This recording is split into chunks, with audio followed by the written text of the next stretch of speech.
You are now listening to Chakras and Shotguns.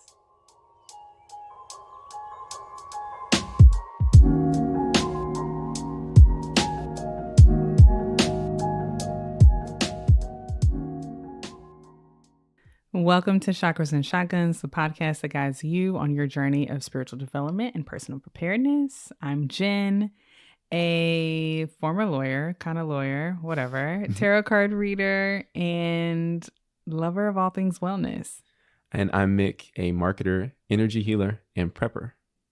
So everything that I learned about indigenous cosmology, I feel like has been wrong. I was led to kind of believe that these belief systems that were very complicated in a lot of ways, but they were said to be primitive or not very sophisticated. Yeah. And so as I've learned more and gotten more educated, just on this spiritual journey, I've learned that there's a lot more complexity and a lot more that I think is rooted in what we would consider scientific knowledge that we see with a lot of indigenous cosmology. And so our guest today is actually going to further that conversation. We're welcoming Shanita Nicholas to the show, and she's going to talk about the scientific field of quantum physics and how it directly relates and has a lot of intertwined concepts with African native spirituality. So excited to get into that. Yeah. But before we do that, Okay. we want to remind you about our Patreon community. That's a really amazing place to get a lot of benefits and perks and merch discounts, discounted or free sessions with Mick and I. So definitely check that out. Tell a friend to tell a friend. Get it for a friend. Holidays are coming up. Yeah. Join the club. Check it out. Patreon.com/Chakras and Shotguns. All right. Let's begin as we always do with a breathwork meditation to put us into a mindful place. So as I was thinking through what to do today, it's Thanksgiving season. A good reminder to be grateful. Absolutely. We're talking about ancestral practices. It also made me think about our episode with Jamani Ashe. I forgot what episode number that was. It's a few back, but she talked about something that I think we don't think about a lot. We think a lot about generational curses. It's always about breaking the cycle and the curse.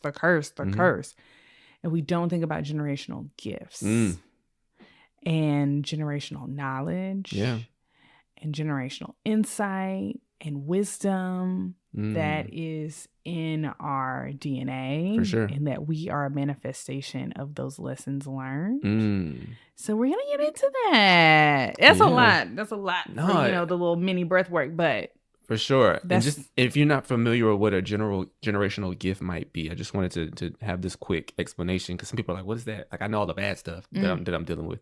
But have you ever just tried something for the first time and it came really, really natural to you? I have an example of playing the drums.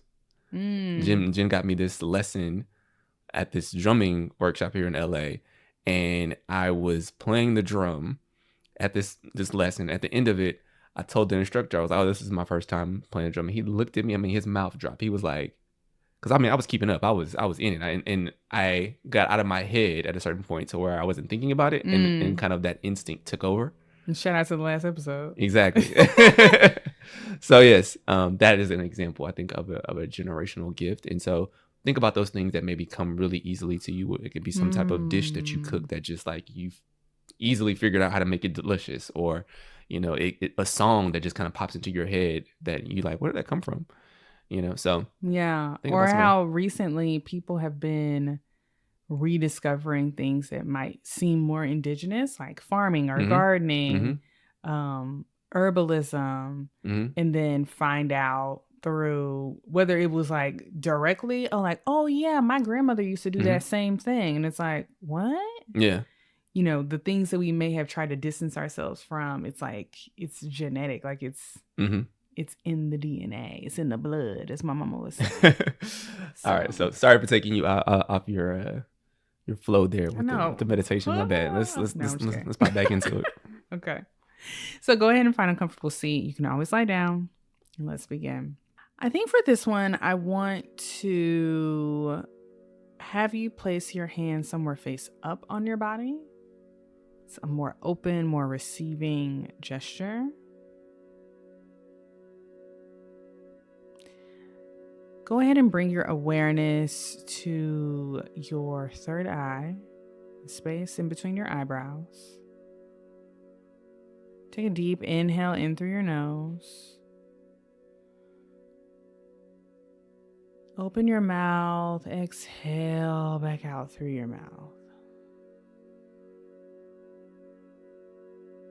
Let's do that again. Inhale through your nose.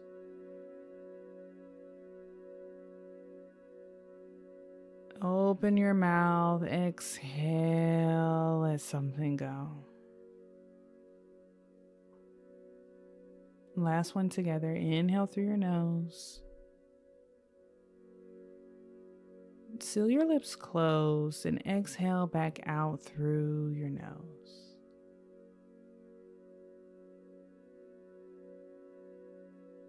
Allow yourself to breathe normally. Watching your inhales and your exhales. If any thoughts pop up during this time, let them pass you by unconcerned.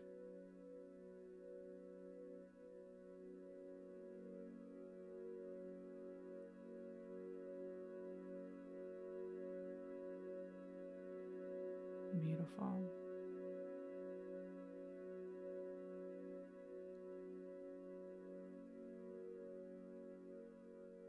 I want you to imagine yourself as the base of a tree, the trunk of a tree.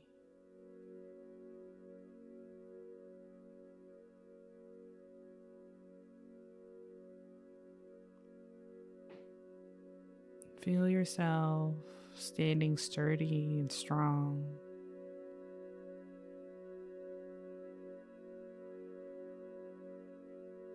And from the soles of your feet, I want you to imagine your roots spreading deep and wide into the earth.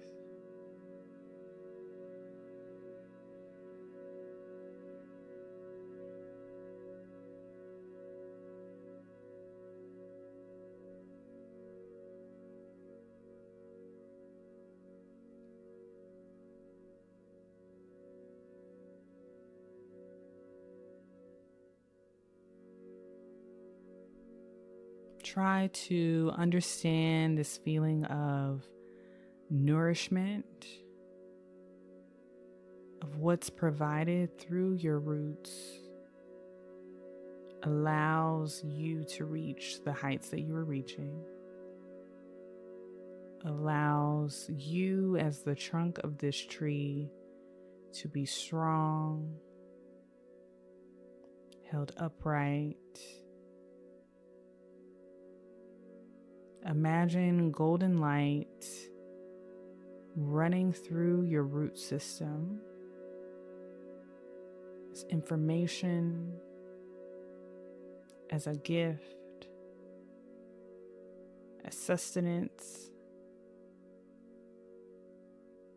Feel that golden light run up through the roots into your feet, almost like electricity, up the trunk of your tree, into the branches, the leaves, until your entire tree is surrounded by beautiful golden light.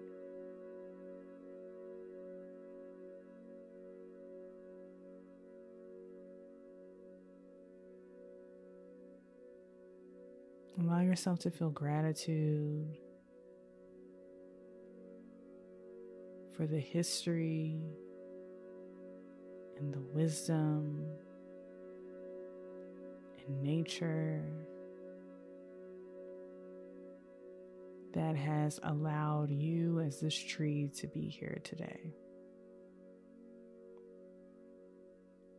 Everything that came before, all of the nutrients, even the death, the decomposition,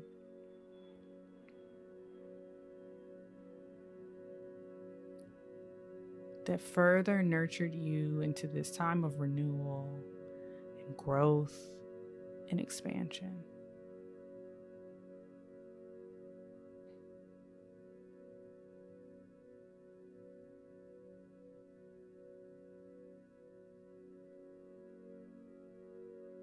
Imagine your branches stretching higher, wider, stronger,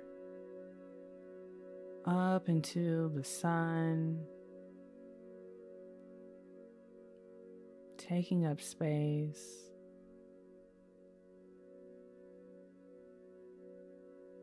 And allow yourself to feel gratitude for everyone who came before you.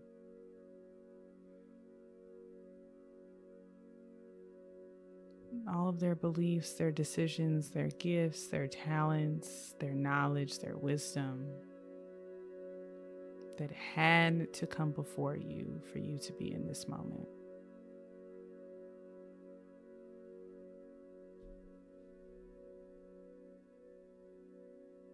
Take a deep inhale in through your nose.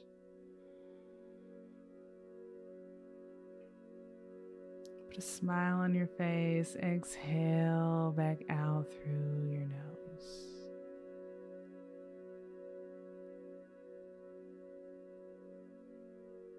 Maybe reach overhead. Give yourself a full body stretch. Point your toes. And when you're ready, blink your eyes open. And come back into the room. All right. Hopefully everyone's feeling nice and relaxed after Jen's wonderful breath work. Let's talk a little bit about our guests. So we're welcoming Shanita Nicholas to the show. Shanita is an entrepreneur and attorney who founded Pie and Espresso. Pie and Espresso is a think tank that uses coffee as a platform to explore STEM topics through a Black and indigenous lens. Shanita also co-founded Sip and Sonder, a global Black women-owned coffee brand, and Sonder Impact, a nonprofit dedicated to empowering Black communities. Shanita has a degree in chemical engineering, a law degree, and an MBA, all from Columbia University. And I went to Columbia with Shanita, and it's how I know her. So great person to have and very knowledgeable about a lot of topics. So without further ado, we will get into our conversation with Shanita. Welcome, Shanita Nicholas, to the show. We're so excited to have you. Excited to be here. Thank you for having me. Shanita is a woman of many, many, many hats. Yeah, I joked that she has 17 jobs. Kevin Gates out here. 6 jobs, she don't get tired. But she invited us to this amazing conversation she was having at a store that was right up the street, which was really nice for us. Mm-hmm. And it was on African spirituality and quantum physics. And we so thoroughly enjoyed that conversation that we said, can we do this again on the show? Yeah. And so she was like, of course. And so we're excited that she's here and so excited to get into this because it's just such a cool topic, a cool intersection of things that I think people might not necessarily put together. Mm-hmm. So very excited to get into it. All right. So let's kind of start at the kind of base level. How would you describe quantum physics to someone who doesn't have much experience with the topic? For sure. So let's see. Quantum physics is the study of, I made up quantum physics. It's really looking at the smallest parts of the world around us. So it's a branch of physics. And we usually think of physics as like classical physics, so things that we can touch, how something moves, forces like gravity that we consider, electromagnetic forces, like really understanding how things in the physical world are operating. Quantum physics takes it to the area that we can't see. So it's the unseen area of energy movement, particle movement, and the study in that realm. And then everything changes. And so it's like everything we thought we knew about how things work basically goes out the door. And we have to re-engage and reimagine how all of these forces, all of this energy engages in those small levels. Yeah, I see quantum physics come up a lot when you start looking at, more of the quote unquote woo woo authors like Dr. Joe Dispenza. He like really loves to Mm-hmm. talk about quantum physics, and Mm-hmm. and to me in my mind it's kind of like the science behind a lot of spirituality, right? Like Right. it really goes into these unseen things that Shanita is talking about. So I think when we were, at your talk and we were trying to figure out like before we got there, like how is this kind of fit together? And you did a great job explaining it. So if you can kind of talk about how you see and how you imagine quantum physics and African spirituality working together to kind of explain like the universe. Yeah. I mean, they're both attempts to explain how this works, right? And so when I think about African spirituality and indigenous spirituality, generally we can kind of find this around different aspects of the world and indigenous practices. It just it is. It's the way of engagement. We are in existence with this engagement of worlds.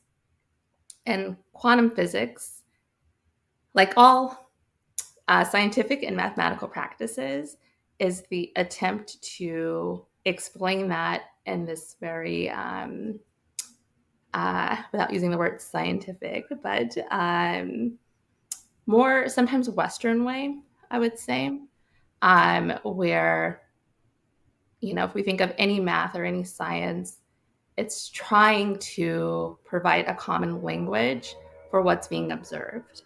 And so if African spiritualism is the act, the what I would call here the observation or the being of it, quantum physics becomes the attempt to explain it in scientific terms. What gets interesting is because science, the world of science and this branch of physics, it's been around for quite some time. Einstein was definitely forefront of like bringing this into more common language and understanding. So it's been around for a while. It's getting popularized now. I think Marvel has done an incredible job of that. I think they've also gone through some paradigm shifts as a world, and embracing and acknowledging the spirituality components of what we exist within. Um, but it's just trying to explain what has been, what is, and what will continue to be all at once. I love that explanation because I think a lot of people, especially people who were raised in Christianity, I guess I'll just, Yeah. because I think that's probably the biggest bucket Yeah. of people who were raised in a religion who found themselves into a more generalized spirituality, Yeah. I guess is what I would kind of put us in Sure. that bucket, is that I grew up with my religion being the is. Like, this is how the world works, who God is, how you are saved from hell. Like, these are the rules. This is the is. And so it was an interesting route that me with no science background, like the science I took in college, I took the lowest level of science I could possibly take. I hated science. I had terrible teachers in high school. So I took like science where they were like, we're going to measure the chalkboard and then take an average. I said, I like this. This is me. This is where I want to be. I don't want to think too much. Girls in STEM. But it ended up being really funny to me that quantum physics was like a way for my thinking mind to match up with like the things that I was experiencing. And so it was like quantum physics is super complex, but ended up being my route Yeah. of like rationalizing all the other things that I was experiencing so I could get to my Yeah. spiritually, so I could get to my new is. Yeah. Yeah. And I think that was so like Yeah. fascinating how that ended up. That was like a very strange route. Yeah. But I had to make sense of it. Yeah. And I was like, okay, other people are documenting things and how we experience time and how we experience the unseen and how we manifest and how we call in different realities and how we, quantum jumping is like a very it thing to say on TikTok now. Yeah. But I was like, okay, this is grounded in reality. I'm not going crazy. Yeah. I'm not making this up. So now I can Yeah. better wrap my arms around it. Yeah. I'm curious, as you were learning more about African spirituality, or maybe you have a background from growing up with African spiritual principles, but I'm curious how you were able to kind of make those connections. Like, what were you seeing in African spirituality that matched up with the things that you've learned in quantum physics? For me, it was initially kind of an interest and understanding, kind of just similar to you. And I grew up in a Christian practice, Baptist in North Carolina, so very You're from Texas, we get it. you know.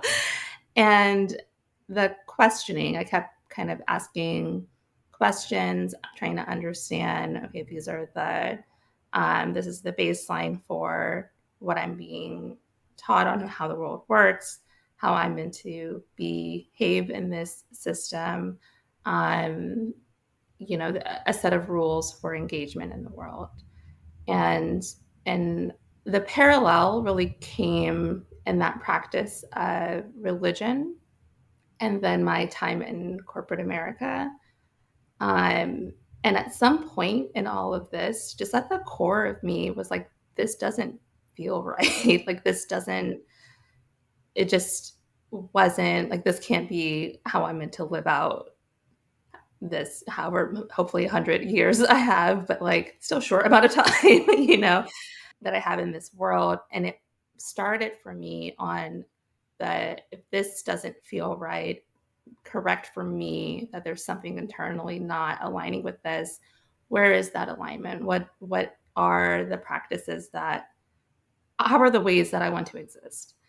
And that journey to answering that question, again, the continued journey and answer that question, African spiritualism came into my field of study. And it's interesting to call it a field of study, especially coming from,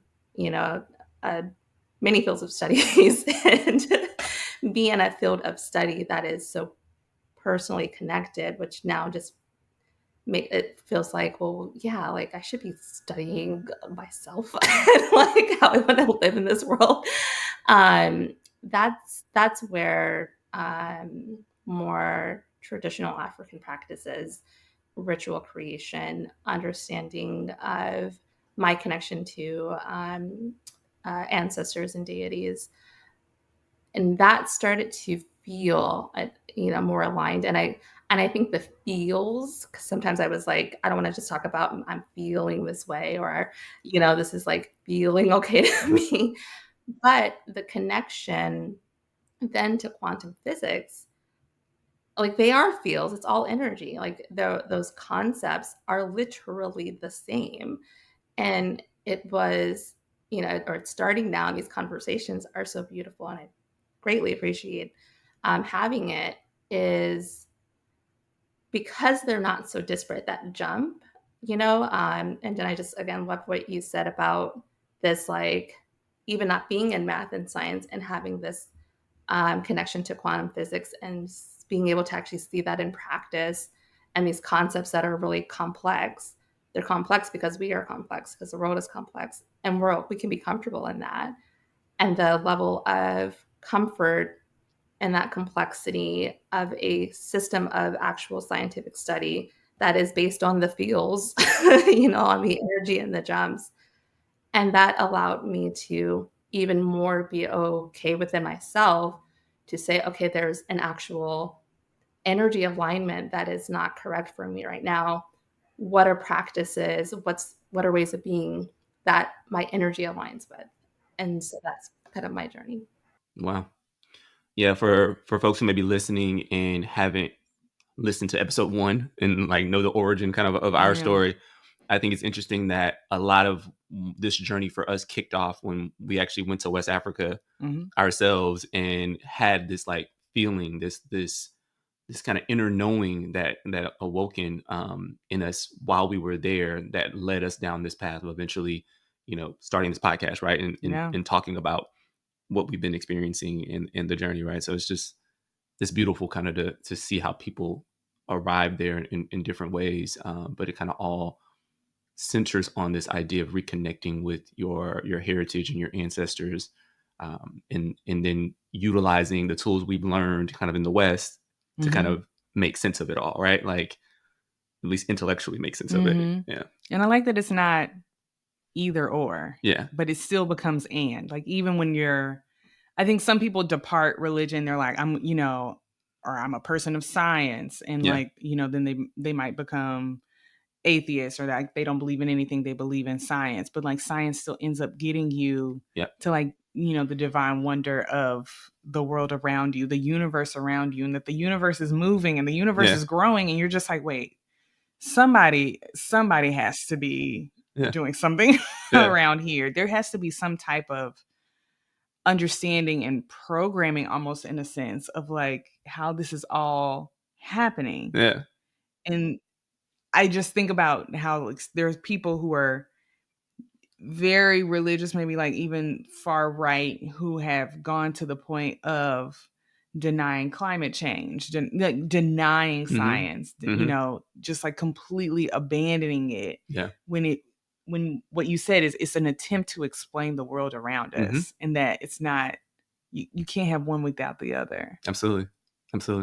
One of the things that we talked about, or you talked about, and there was a discussion around, was the concept of entanglement, and not talking about Jada Pinkett, but wanted to give you an opportunity just to kind of explain what entanglement is, and then let's have a conversation about how it shows up in spirituality.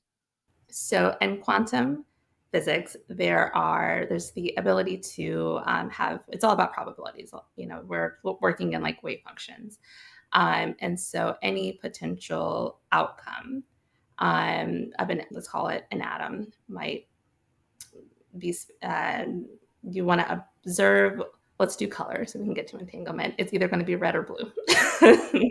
And if we're not looking at it, it's kind of just existing. There's no, it's not connected to any part of our world.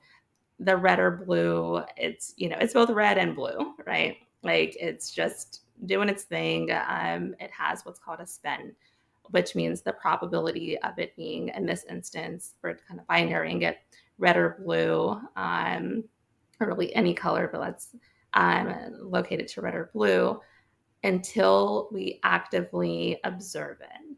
And that observation can come a lot of different ways. One easy way I like to think of observation is like light, right? Like you shine a light on something, it's either you're going to see it because it was in the dark and now you're like actually seeing it, or you're using the light to like excite a proton in some way, or an electron. And so it's having an energy jump, and you see the aftermath of that energy jump. Well, let's say we shine a light on this particle. And when we shine that light, what we see, because we're visibly observing it, it's going to have a color because we're receiving it. And let's say it's red. So we shine the light. It could have been either color. We don't know. It's both colors at all times until we observe it, shine the light on it, and see it. And we've seen that it's red.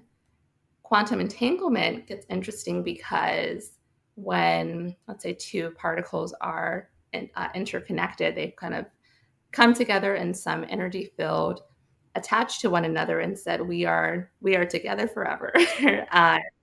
And what happens to you either happens to me or the opposite happens to me. But whenever you're observed, I'm observed.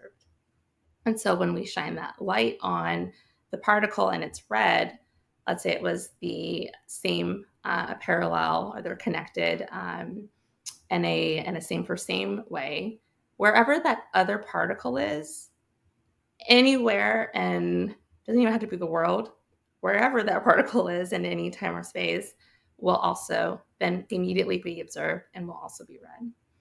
And so what gets even more interesting to me about quantum entanglement in that way is that it challenges space and time, because it doesn't actively have to be, there's no distance requirement, there's no time frame requirement. They're just connected forever, unless there's like some harsh moment of disconnect, which not to go too far, but that kind of comes up more when we talk about quantum computing things. The parallel of that and spiritualism, I think, is so incredibly beautiful. Because then we start to be able to like identify our ancestors and our connection to our ancestors. And the work that we get to do directly impacts their observation and vice versa. We are in this like beautiful cycle of impacting one another, regardless of time and space. And it's I'm like getting personal chills because it's just such a like, it pulls everything. I think also one thing that I've gotten to be more attuned to in my spiritual practice is the role of community and our impact on one another, and how that continues to build itself, again, regardless of time and space.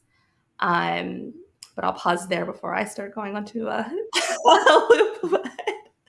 That's a long answer to entanglement. No, that was great. That was great. And it sparked a lot of thoughts as I was listening to you. I was thinking about just even like the word ancestor, right? We think of that word as meaning someone who's come before us because we think of time in a linear fashion. Mm-hmm. But when you were talking about how there's two particles that are connected regardless of time and space, we can think of an ancestor as basically being another being or another particle, but being that is existing in another time and space that we're entangled with, right? And not necessarily thinking about it from like the timeline perspective of they came before us, but they're just existing somewhere else in time and space, and we're connected to them and entangled with them. I think back to the episode we did with Jamani. So we did an episode with a woman named Jamani Ashe, and she talked about reclaiming indigenous and ancestral knowledge when it comes to like outdoors activities. So like being out in nature and knowing things about the land. And she talked about the skills that our ancestors had. They survived through us, right? And so just this idea that we are so entangled with our ancestors that their skills are embedded in our DNA just came to mind as you were just talking about this idea of quantum physics. So. Yeah.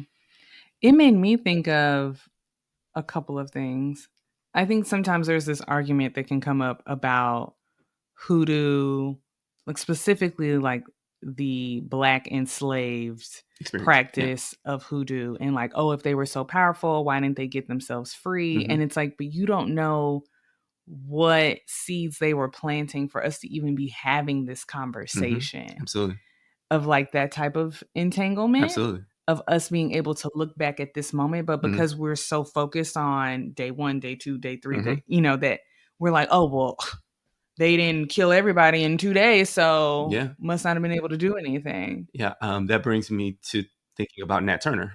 Was it his birthday or the anniversary of the revolution that was a couple days ago? I can't remember. It was a day commemorating Nat Turner recently, and people talked about how he utilized the energy of the eclipse to help ignite the revolt that led to eventually. I mean, people a lot of times will say that was one of the first stepping stones that led to emancipation, right? Like him having that rebellion, and a lot of that was fueled by African spirituality. So very just like interesting as you were talking about that. I immediately went there because we were utilizing the tools we had at the time, the hoodoo, to eventually lead to us being able to have this conversation, right, as free people today, right? Yeah. I mean, it's the idea of kind of use the word community here, but the knowledge that we are part of this web, right, of life together, and what I do is going to inherently impact what happens in your everyday life in some way, and everyone that I touch, or that I have touched and now it's part of my web. I think it, to be aware of it, I think necessitates or provides an outcome of responsibility in ways, and not behavioral change.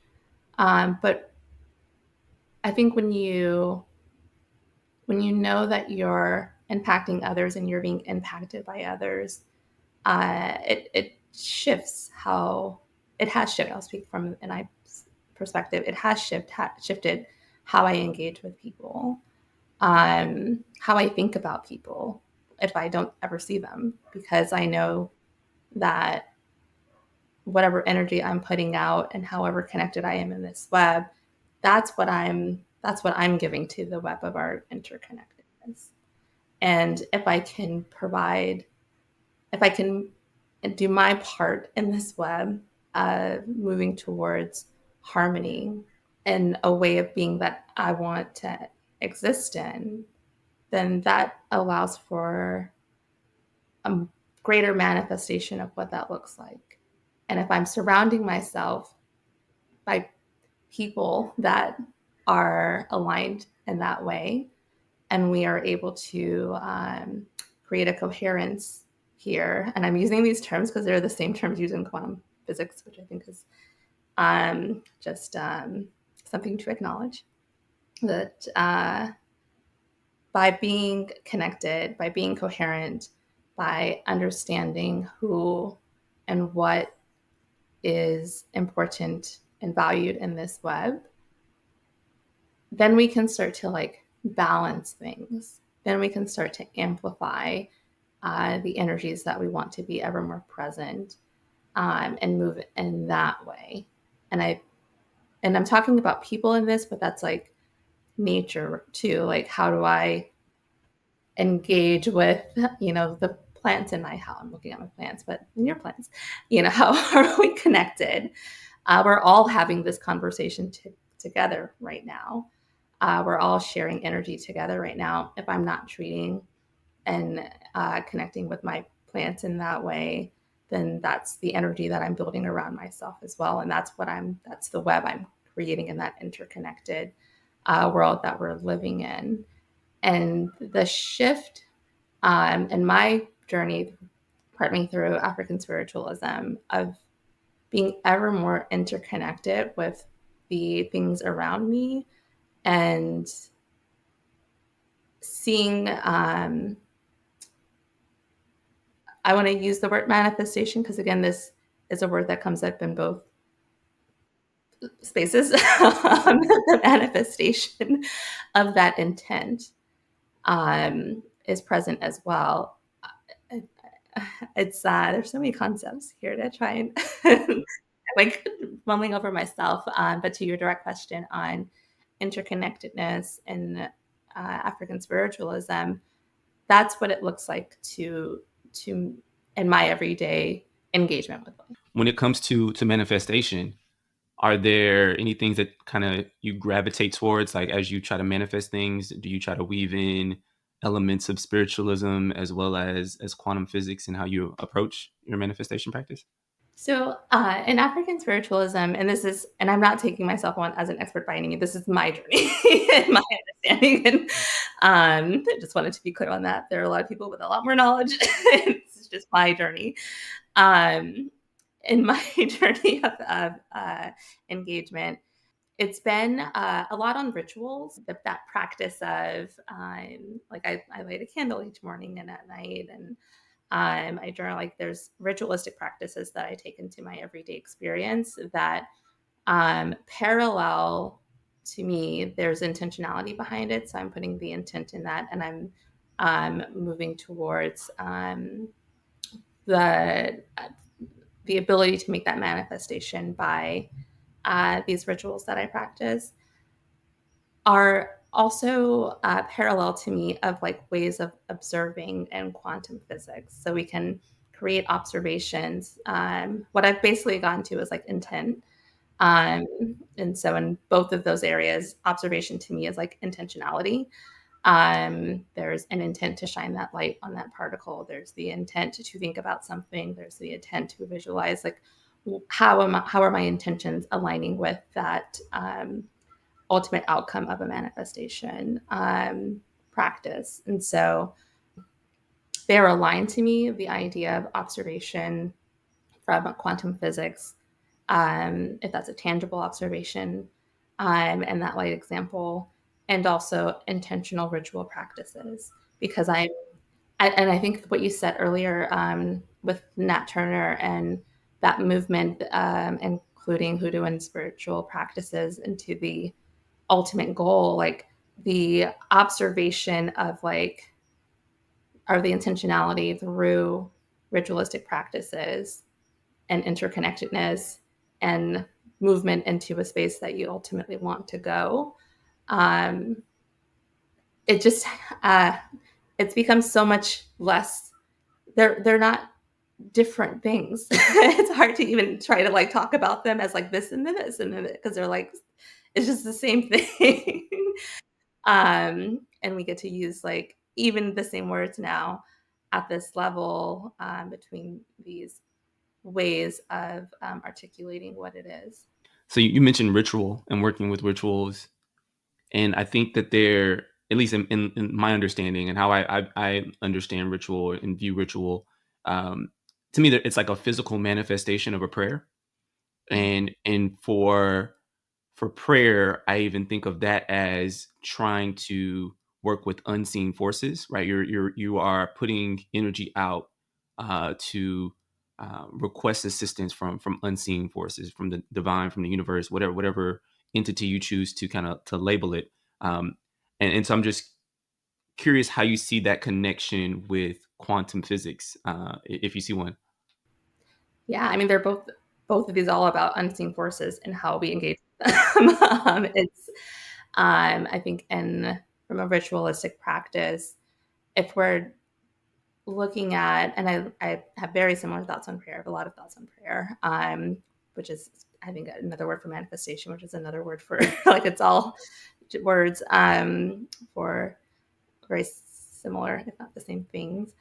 In quantum physics, if we are wanting a particular outcome and we know that all possibilities are in existence, and we are trying to observe, like observation can be so many different things. I use that light, but that's like a very tangible, physical, in this world observation. The practices that we put into a system also become part of that observation. And so if we're looking at, let's say, a quantum computer, so classical computers, we have zeros and ones, it's very binary. Quantum computers are much faster and able to do calculations infinitely quicker that we would never be able to do in our lifetimes, because it would just take thousands of years to solve problems based on what's available in the power system. And a quantum computing system, so all things are possible, right? Like, we haven't identified, so we can kind of do all these infinite abilities of calculation until we observe something in the system that we want to like nail down on for an outcome.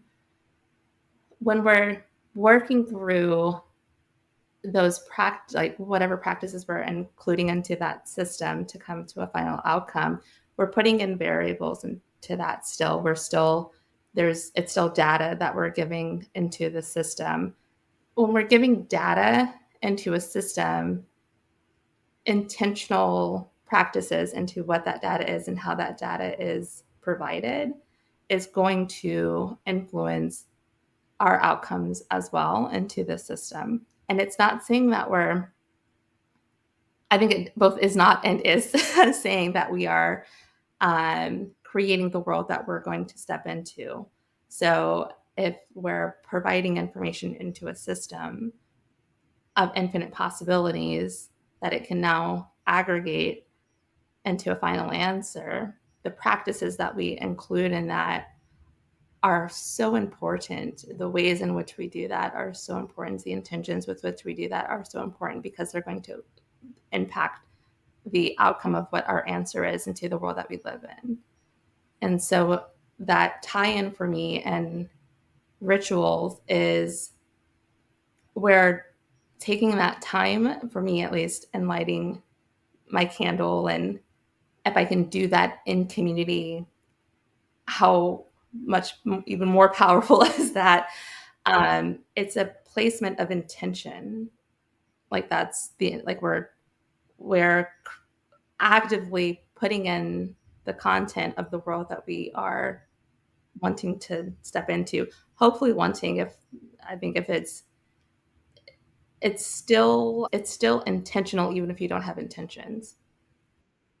You know, it's because the things themselves are intentional.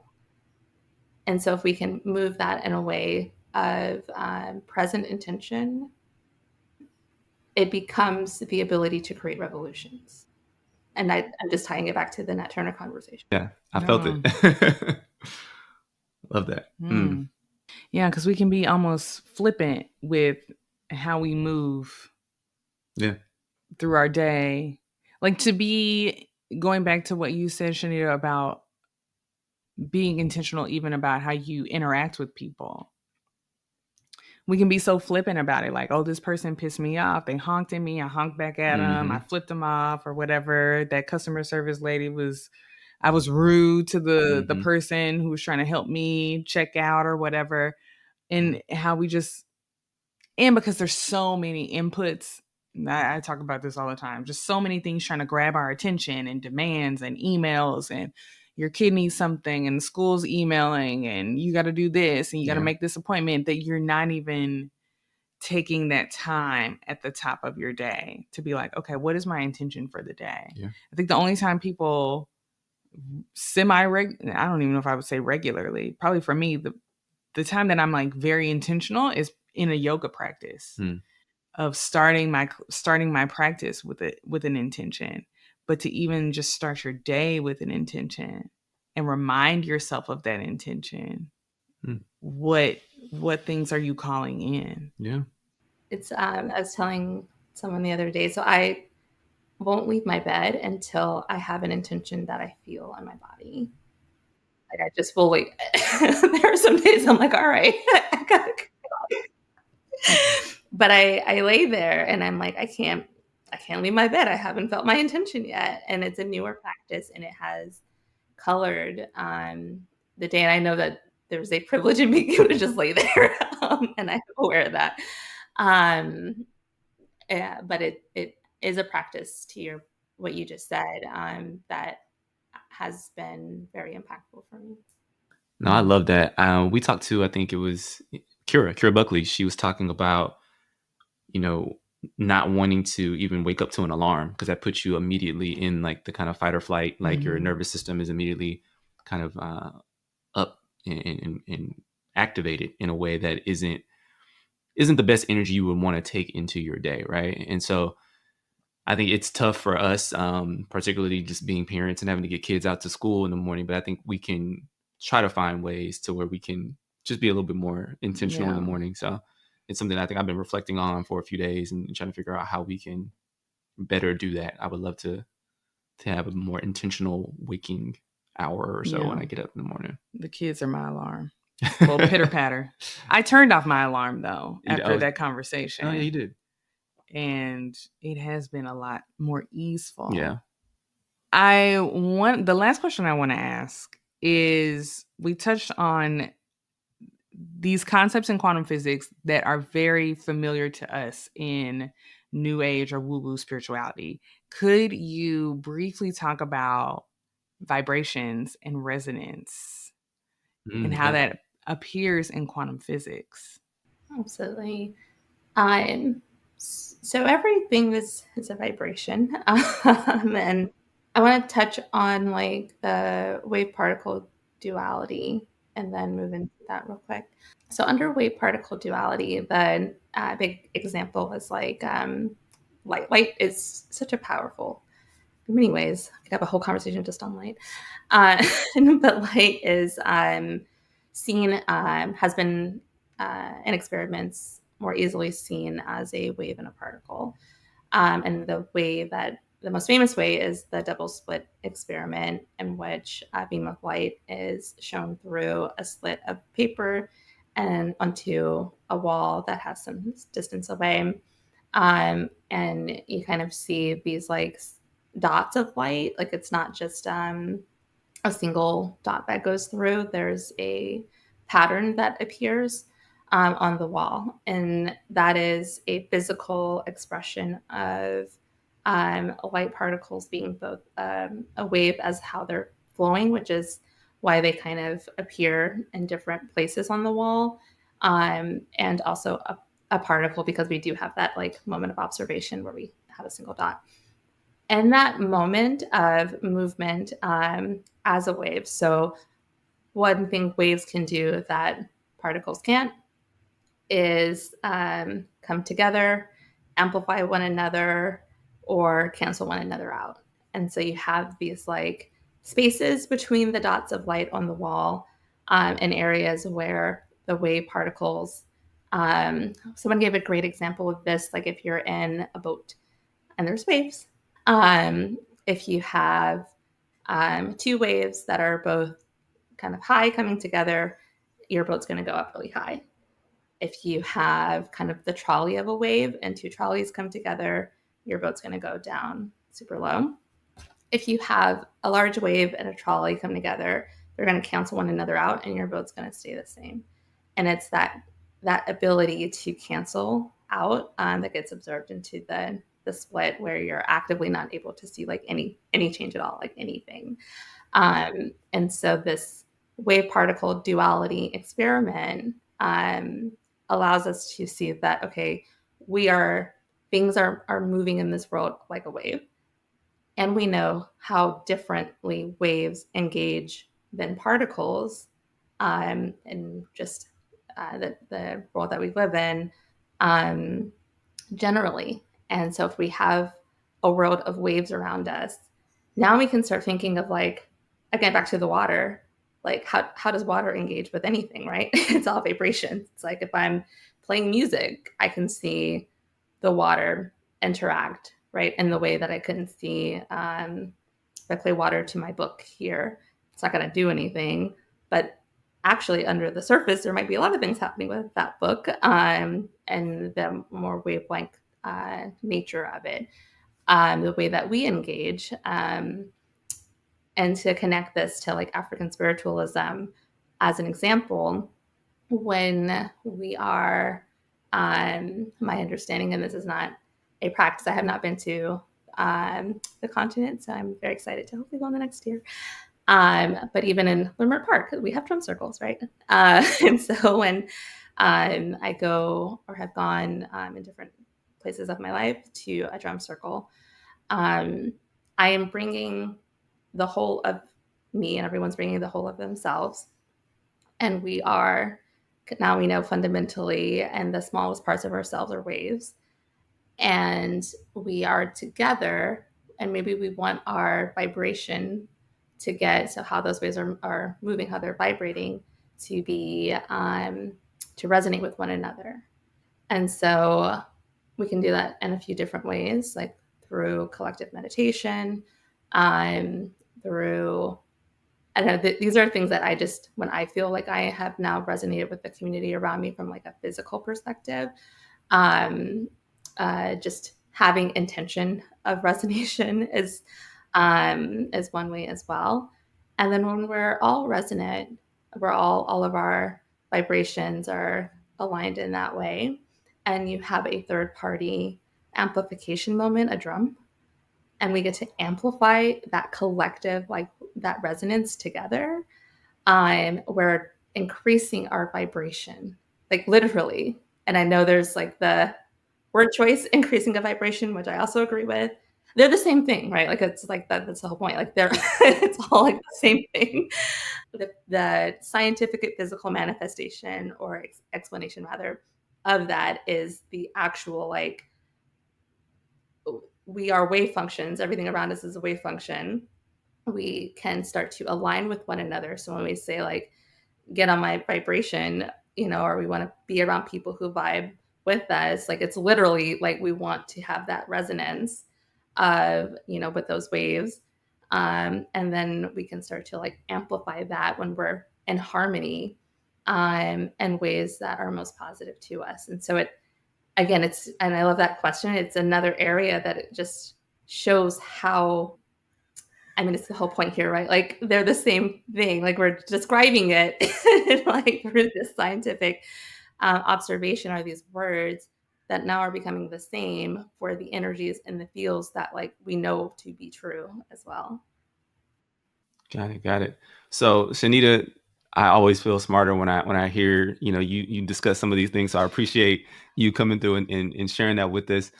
For folks who are listening, if they want to sip some coffee and listen to you talk about this more, either in person or on the internet somewhere, where can they go? How can they follow you?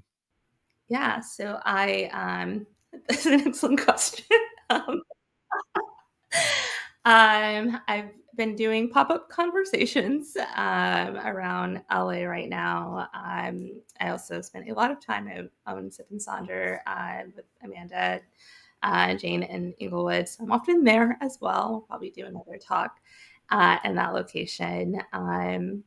But yeah, I am usually either in my own coffee shop or someone else's coffee shop. In my I had to get my social media up because I don't have a really clear place to send anyone. But yeah, there's Sip and Sonder, and then I do have a new account called Pie and Espresso. PIANDESPRESSO, which is complicated in itself. But at Pie and Espresso, I think I have one follower. Please follow, like, become my friend there if you want. We'll make sure to link that in the show description, so folks, you'll get at least a couple of followers. I can talk about quantum physics, but my social media presence is yeah. Got it. Cool. Thank you so much. Thank you both. We'd like to thank Shanita again for joining us today on the show. Please go and follow her. Again, she drops a lot of amazing gems on her social media, so go and check her out. All right, that's the show. Friendly reminder to check out patreon.com/chakras and shotguns so you can find out all of the benefits of being part of our community. We would love to have you. Yeah, help us pay some of these bills. And finally, if you're loving the show, please subscribe and give us 5 stars wherever you watch or listen to the show. Namaste.